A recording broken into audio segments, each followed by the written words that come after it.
Mansyon ba ang bahay na gusto mo? Ito na yon. Dito sa may Fortufino Subdivision, Las Piñas.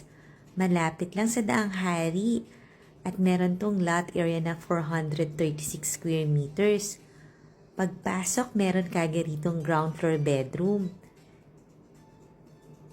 May mga cove ceiling at meron ding own bathroom at walk-in closet.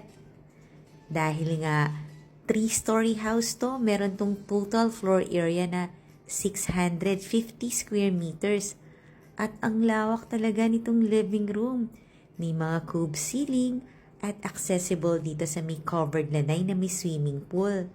Mataas yung fence mo sa swimming pool area, kaya maganda yung privacy and security mo. Pwede mo nang invite mga friends mo para mag-swimming kayo dito. Malapit din to sa MCX, sa South Superhighway at sa Ibiya Mall. Ito na yung dining area. Malapit din sa kitchen, merong center island at complete na lahat ng mga kitchen appliances. Meron tong maid's room din at driver's room na may own bathroom. May powder room dito. At meron ding storage room. Pag-akit sa second floor, ma-appreciate mo yung light sa may hagdan. At may mga accent wall pa rin. Ito na yung first bedroom dito sa second floor.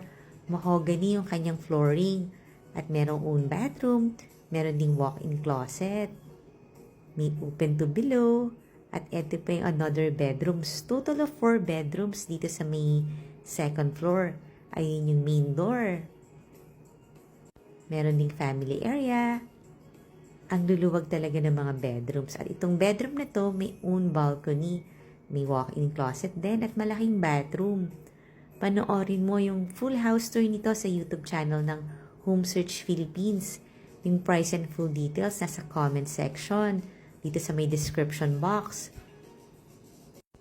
Nandyan na rin yung number ko para pwede mo akong tawagan pag gusto mo itong makita sa actual.